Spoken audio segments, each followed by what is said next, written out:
નમસ્કાર, દૂરદર્શન સમાચારમાં હું જીગર ગઢવી આપનું સ્વાગત કરું છું। શરૂઆત કરીએ મુખ્ય સમાચારથી। ભારત, ચીન અને અમેરિકા સહિત વિશ્વના 196 દેશોએ પેરિસમાં ક્લાઇમેટ ચેન્જ અંગેની સમજૂતીને આપી મંજૂરી। વૈશ્વિક તાપમાનમાં વૃદ્ધિને 2 ડિગ્રી સેલ્સિયસથી નીચે સીમિત કરવાનું લક્ષ્ય। 2020 સુધીમાં કાર્બન ઉત્સર્જનમાં ઘટાડો કરવા વિકાસશીલ દેશોને દર વર્ષે $100 અબજ કરાશે મદદ।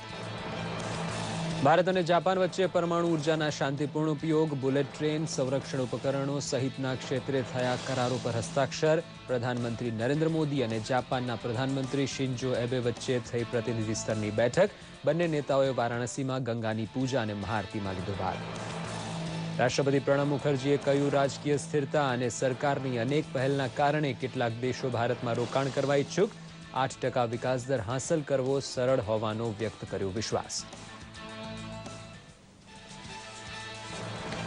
નાણામંત્રી અરુણ જેટલીએ જીએસટી દરને સંવિધાન સંશોધન બિલમાં સામેલ કરવાનો કર્યો ઇનકાર। કહ્યું, કોંગ્રેસે યુપીએ સરકારની કર વિવાદ નિકાલ પરિષદના પ્રસ્તાવને કરવો જોઈએ સ્વીકાર। જીએસટી સહિતના સુધારા લાગુ થવાથી વિકાસ વૃદ્ધિમાં 1 થી 1.5% થશે વધારો। કચ્છના ધોરડો ખાતે આવતા શુક્રવારથી શરૂ થશે ત્રિદિવસીય ડીજીપી મીટ। પ્રધાનમંત્રી મોદી અને ગૃહમંત્રી રાજનાથસિંહ રહેશે ઉપસ્થિત। બેઠકમાં ત્રાસવાદ, સમુદ્ર તટરક્ષા, નક્સલવાદ, અપરાધ જગત, સાયબર ક્રાઇમ અંગે થશે ચર્ચા વિચારણા। 100 જેટલા અધિકારીઓનું થશે બહુમાન।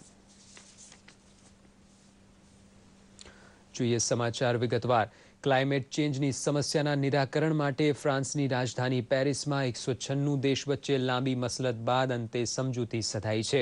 કાર્બન ઉત્સર્જનમાં કાપ મૂકવા અંગે ક્લાઇમેટ ચેન્જની સમજૂતીમાં તમામ દેશોની સહમતિ થયાનું આ પહેલી વખત બન્યું છે। ગ્રીનહાઉસ ગેસ અને તેના સ્ત્રોત વચ્ચે 2020 સુધીમાં સમતુલા સાધવામાં આવશે। વૈશ્વિક તાપમાનને 1.5 ડિગ્રી સેલ્સિયસ સુધી સીમિત કરવાના પ્રયાસનું લક્ષ્યાંક રખાયું છે। દર 5 વર્ષે આ લક્ષ્યાંક હાંસલ કરવાની દિશામાં થયેલી પ્રગતિની સમીક્ષા થશે। આ ઉપરાંત વિકાસશીલ દેશોને 2020 સુધીમાં કાર્બન ઉત્સર્જનમાં ઘટાડો કરવા દર વર્ષે $100 અબજની મદદ કરાશે। ક્લાઇમેટ ચેન્જ સમજૂતી અંગે તમામ દેશ આગામી વર્ષે 22મી એપ્રિલે ઔપચારિક રૂપે હસ્તાક્ષર કરશે। આ અગાઉ સમજૂતીના મુસદ્દા અંગે મતદાન પહેલા ફ્રાન્સના રાષ્ટ્રપ્રમુખ ફ્રાન્સવા ઓલાંદે પ્રધાનમંત્રી નરેન્દ્ર મોદી સાથે વાતચીત કરીને બેઠક અંગેની માહિતી આપી હતી। ફ્રાન્સના રાષ્ટ્રપ્રમુખના આ વલણની પ્રધાનમંત્રી નરેન્દ્ર મોદીએ પ્રશંસા કરી હતી। દરમિયાનમાં કેન્દ્રીય પર્યાવરણ મંત્રી પ્રકાશ જાવડેકરે ક્લાઇમેટ ચેન્જ અંગેના અંતિમ મુસદ્દા અંગે આનંદ વ્યક્ત કરતા કહ્યું હતું કે ભારત આ મુસદ્દા સાથે સહમત છે। મુસદ્દામાં ભારતની તમામ ચિંતાને ધ્યાને લેવામાં આવી છે। We are happy that the text contains and takes care of concerns of India.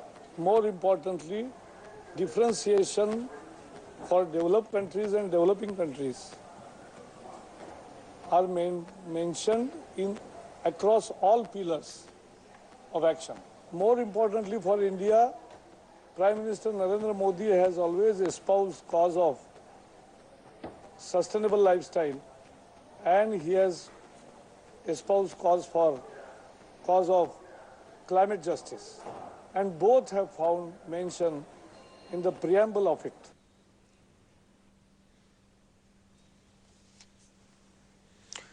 પ્રધાનમંત્રી નરેન્દ્ર મોદી અને જાપાનના પ્રધાનમંત્રી શિન્જો એબે વચ્ચે ગઈકાલે નવી દિલ્હીના હૈદરાબાદ હાઉસ ખાતે 9મી વાર્ષિક શિખર મંત્રણા યોજાઈ હતી। આ પ્રસંગે બંને દેશોએ બુલેટ ટ્રેન, સંરક્ષણ ઉપકરણો અને ટેકનોલોજી સહિતના ક્ષેત્રે 14 કરારો થયા હતા। બંને દેશોએ નાગરિક પરમાણુ ઉર્જા ક્ષેત્રે સહયોગ સંધિ પર પણ હસ્તાક્ષર કર્યા હતા। ગઈકાલે સાંજે જાપાનના પ્રધાનમંત્રી શિન્જો એબે પ્રધાનમંત્રી નરેન્દ્ર મોદી સાથે વારાણસીની મુલાકાત પણ લીધી હતી। બંને નેતાઓએ વારાણસીના વિશ્વ પ્રસિદ્ધ દશાશ્વમેઘ ઘાટ પાસે ગંગાની મહાઆરતીમાં પણ ભાગ લીધો હતો। તેના માટે સમગ્ર ઘાટને દુલ્હનની જેમ શણગારવામાં આવ્યો હતો। ઘાટ ઉપર સાંસ્કૃતિક કાર્યક્રમનું આયોજન પણ કરાયું હતું, જેના કારણે સમગ્ર વાતાવરણ ભક્તિમય બની ગયું હતું।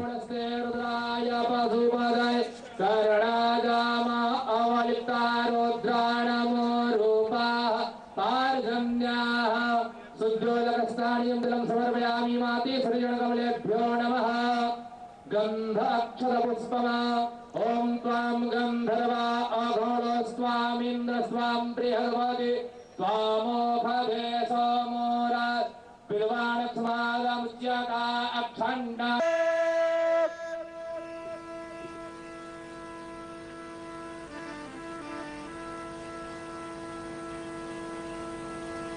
नाना सुगंधि पुष्पाणि यथा कालोद्भवानि च पुष्पाञ्जलिर्मया दत्तं गृहाण परमेश्वरी नाना सुगंधि पुष्पाणि यथा कालोद्भवानि च काशी विश्वनाथ गंगे हर हर महादेव शंभो काशी विश्वनाथ गंगे हर हर महादेव शंभो काशी विश्वनाथ જાપાનના પ્રધાનમંત્રી શિન્જો એબે ભારતના ત્રિદિવસીય પ્રવાસે છે ત્યારે દેશને પહેલી બુલેટ ટ્રેન મુંબઈથી અમદાવાદ વચ્ચે એક સોગાદના રૂપમાં મળી છે। જેમ ભારત જાપાન સાથેના સંબંધો જૂના છે તેમ ગુજરાત અને જાપાનના સંબંધો પણ માત્ર જૂના જ નહીં પણ ગાઢ પણ છે। ગુજરાતના મુખ્યમંત્રી તરીકે નરેન્દ્ર મોદીએ જે રીતે વિશ્વના દેશોને ગુજરાતમાં રોકાણ માટે આકર્ષિત કર્યા તેમાં જાપાન પણ શિરમોર રહ્યું। પ્રસ્તુત છે અહેવાલ। 2009માં ગુજરાતમાં આયોજિત વાઇબ્રન્ટ ગુજરાત ગ્લોબલ સમિટમાં જાપાન પહેલીવાર પાર્ટનર કન્ટ્રી બન્યું। કોઈપણ દેશ અન્ય દેશોની ઇવેન્ટમાં સહયોગી બન્યાની આ પહેલી ઘટના હતી। ગુજરાતમાં જાપાનીઝ ભાષા શીખવવાની તત્કાલીન મુખ્યમંત્રી મોદીની વાતને જાણે વધાવતું હોય તેમ જાપાન દરેક વાઇબ્રન્ટ સમિટમાં પાર્ટનર તરીકે ગુજરાતની સાથે રહ્યું। જાપાને ગુજરાતમાં ઓટોમોબાઈલ ક્ષેત્રે જંગી રોકાણ કર્યું એટલું જ નહીં, સુઝુકી અને હોન્ડાના પ્રોજેક્ટ સહિત 2020 સુધીમાં 2 બિલિયન કરોડના રોકાણનો પણ અંદાજ છે। હાલમાં જ અમદાવાદના માંડલ તાલુકાના વિઠલાપુરમાં 120 હેક્ટર જમીનમાં જેપનીઝ ઇન્ડસ્ટ્રીયલ એસ્ટેટનું ભૂમિપૂજન થયું। એન્જિનિયરિંગ, ઓટોમોબાઇલ્સ અને એન્શિલરી યુનિટ વિઠલાપુરમાં સ્થપાશે। 60 જેટલી અન્ય કંપનીઓનું અત્યારે રોકાણ છે, જ્યારે અન્ય 40 કંપનીઓ ગુજરાતમાં રોકાણ કરશે। ત્યારે આજે 2015માં ગુજરાતની અંદર લગભગ 70 જેટલી જાપાનીઝ કંપનીઓ કાર્યરત થઈ ચૂકી છે અથવા ખૂબ નજીકના ભવિષ્યમાં કાર્યરત થવાના ઉંમરે ઊભી છે। 2016માં ગુજરાતમાં જેપનીઝ કંપનીઓની કુલ સંખ્યા 100 પર પહોંચશે। ટોયોટાનું પણ રોકાણ થશે। સાથે હાલોલમાં Japanese sanitary ware Toto India private લિમિટેડે 350 કરોડનું રોકાણ કર્યું છે। Cycle company TS technology, Roki Minda એરફિલ્ડર્સ સહિત દિલ્હી મુંબઈ કોરિડોર જે ગુજરાતમાંથી પસાર થશે તેમાં પણ જાપાન મુખ્ય ભાગીદાર છે। ઓટોમોબાઈલ, એન્જિનિયરિંગ, ઇલેક્ટ્રોનિક્સ અને અન્ય અનેકવિધ ક્ષેત્રોમાં જાપાનીઝ કંપનીઓને ગુજરાતમાં એક અનોખો રસ પડ્યો છે। જાપાને અમદાવાદ ગાંધીનગર મેટ્રો રેલ માટે તો સહયોગ કર્યો જ છે, પરંતુ મુંબઈ અમદાવાદ બુલેટ ટ્રેન એ પ્રધાનમંત્રીના સ્વપ્નનો પ્રોજેક્ટ છે, જેમાં જાપાનના સહયોગની ઉમળકાભેર ઘોષણા થઈ ચૂકી છે। દૂરદર્શન સમાચાર, અમદાવાદ। રાષ્ટ્રપતિ પ્રણવ મુખર્જીએ ગઈકાલે કોલકાતા ચેમ્બર ઓફ કોમર્સના 185માં સ્થાપના સમારંભનું ઉદ્ઘાટન કર્યું હતું। આ પ્રસંગે તેમણે જણાવ્યું હતું કે વિશ્વ બેંકે તેના અહેવાલમાં સ્પષ્ટ સંકેતો આપ્યા છે કે વર્ષ 2015-2016માં ભારતના જીડીપી દરમાં વધારો થઈ રહ્યો છે। તેમણે ભારતમાં રોકાણ વધારવા કેન્દ્રની નરેન્દ્ર મોદી સરકારે કરેલી પહેલની પ્રશંસા કરી હતી। તેમણે કહ્યું હતું કે 8%નો વિકાસ દર હાંસલ કરવો ભારત માટે શક્ય છે। દરમિયાનમાં કોલકાતાના 3 દિવસના પ્રવાસે ગયેલા રાષ્ટ્રપતિએ ગઈકાલે ગંગા આર્ટ ગેલેરી ખાતે બાંગ્લાદેશના પ્રસિદ્ધ ચિત્રકાર શાહબુદ્દીન અહેમદના ચિત્રોના પ્રદર્શનનું ઉદ્ઘાટન પણ કર્યું હતું। ઉપરાષ્ટ્રપતિ ડોક્ટર હામિદ અંસારી તુર્કમેનિસ્તાનના પ્રવાસે છે। તેઓ આજે પ્રાચીન શહેર મેરીની મુલાકાત લેશે। તેઓ $7.6 અબજ ખર્ચે તૈયાર થનારી તુર્કમેનિસ્તાન, અફઘાનિસ્તાન, પાકિસ્તાન અને ભારત એટલે કે તાપી ગેસ પાઇપલાઇનના શિલાન્યાસ સમારંભમાં પણ ભાગ લેશે। અગાઉ ઉપરાષ્ટ્રપતિએ ગઈકાલે તુર્કમેનિસ્તાનના રાષ્ટ્રપ્રમુખ ગુરબાનગુલીની મુલાકાત લીધી હતી। આ પ્રસંગે પેટ્રોલિયમ મંત્રી ધર્મેન્દ્ર પ્રધાન સહિત મહાનુભાવો ખાસ ઉપસ્થિત રહ્યા હતા। અગાઉ તેમણે અશગાબતમાં મહાત્મા ગાંધીજીની પ્રતિમાને પુષ્પાંજલિ અર્પી હતી। ત્યારબાદ અશગાબતના યોગ કેન્દ્ર ખાતે તેઓ યોગ શિક્ષકો અને વિદ્યાર્થીઓને પણ મળ્યા હતા। વિદ્યાર્થીઓએ તેમને રઘુપતિ રાઘવ રાજારામ ભજનની પંક્તિઓ સંભળાવી હતી। નાણામંત્રી અરુણ જેટલીએ જીએસટીના દરને બંધારણ સુધારણા બિલમાં સામેલ કરવાનું નકારી કાઢતા જણાવ્યું હતું કે શુલ્કના દર પથ્થર પર લખાતા નથી। નવી દિલ્હીમાં એક કાર્યક્રમ દરમિયાન તેમણે કહ્યું કે યુપીએની જીએસટી પરિષદ અને તેના દ્વારા નિમણૂક થનારા કર વિવાદ સમાધાન ફોરમના પ્રસ્તાવને કોંગ્રેસે સ્વીકારી લેવો જોઈએ। કોંગ્રેસ હાલ હાઈકોર્ટના ન્યાયમૂર્તિને ન્યાયિક અધિકારી બનાવવાની માગણી કરી રહી છે। જેટલીએ કહ્યું હતું કે જીએસટી લાગુ થવાથી ચાલુ વર્ષના જીડીપી વૃદ્ધિ દરમાં 1 થી 1.5% જેટલો વધારો થશે. જોકે કોંગ્રેસ ટેકો આપે કે ન આપે પણ દેશ તો ઝડપથી આગળ વધશે જ એવી ટકોર પણ તેમણે કરી હતી.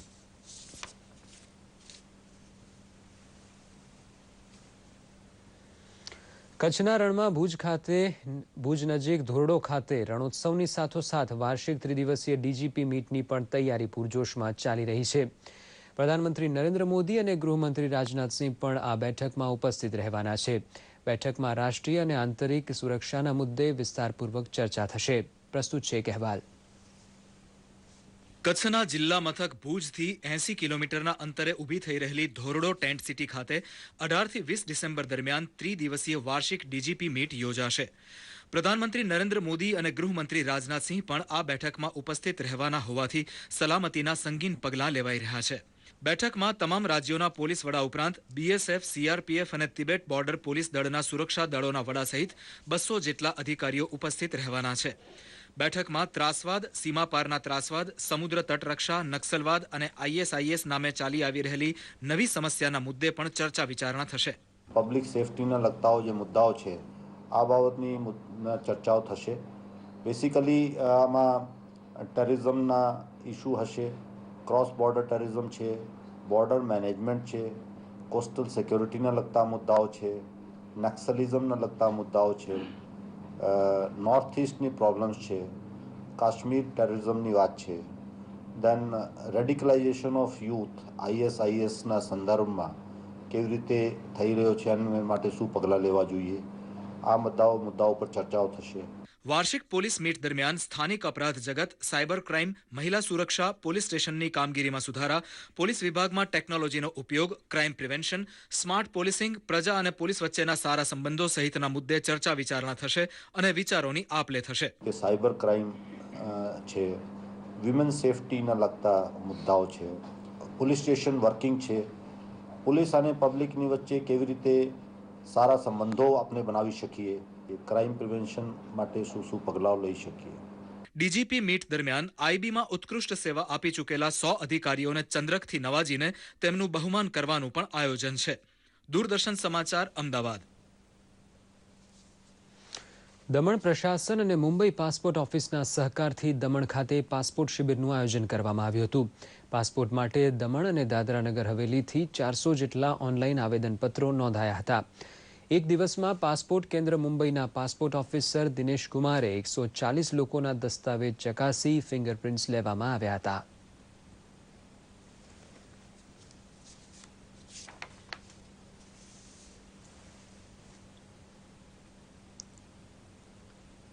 हमारे जो टीसीएस और passport office, regional passport office Mumbai के जो कर्मचारी है वो आएंगे और ये पासपोर्ट कैंप ऑर्गेनाइज करेंगे. अगर उनका कोई डॉक्यूमेंट्स बराबर नहीं है, कोई पॉलिसी मैटर है, तो शायद उनको आना पड़ सकता है. अगर उनके सारे डॉक्यूमेंट्स बराबर है, वैलिड है, तो उनको आने की जरूरत नहीं, वहीं पे ग्रांट हो जाएगा, पुलिस वेरिफिकेशन हो जाएगा, तो ग्रांटिंग हो.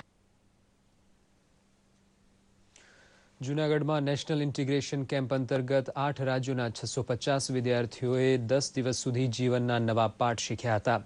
એનસીસી બટાલિયન 8 દ્વારા યોજાયેલા કેમ્પના સમાપન સમારોહમાં છાત્રોએ પોતપોતાના રાજ્યની કલા પ્રદર્શિત કરી એકતાનો સંદેશ આપ્યો હતો. કર્નલ ભાસ્કર ભારતીએ જણાવ્યું હતું કે એનસીસી તાલીમાર્થીઓમાં શિસ્ત અને સંરક્ષણની તાલીમ સાથે રાષ્ટ્ર નિર્માણના બીજ પણ રોપવામાં આવે છે.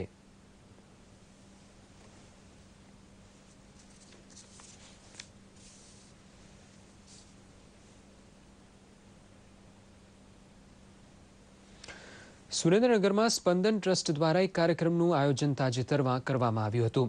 આ કાર્યક્રમ હેઠળ એક પ્રદર્શનનું આયોજન કરવામાં આવ્યું હતું, જેમાં તબીબો દ્વારા દોરાયેલ ચિત્રો, કવિતાઓ, ફોટોગ્રાફી, શાયરીઓ, સ્કેચીસ, વાર્તા વગેરે પ્રદર્શિત કરવામાં આવ્યા હતા. તદુપરાંત સાથે સાથે પુસ્તક મેળાનું આયોજન પણ કરવામાં આવ્યું હતું. પુસ્તક મેળામાં ભારતનો ઇતિહાસ, નવલકથા, આત્મખોજ, જનરલ નોલેજ, વાનગીઓ વગેરે વિષયો પરના 40,000થી વધુ પુસ્તકો પ્રદર્શિત કરવામાં આવ્યા હતા. આ ઉપરાંત તબીબી કવિઓનું સંમેલન, નાટક અને વિવિધ સંગીતમય કૃતિઓ પણ રજૂ થઈ હતી.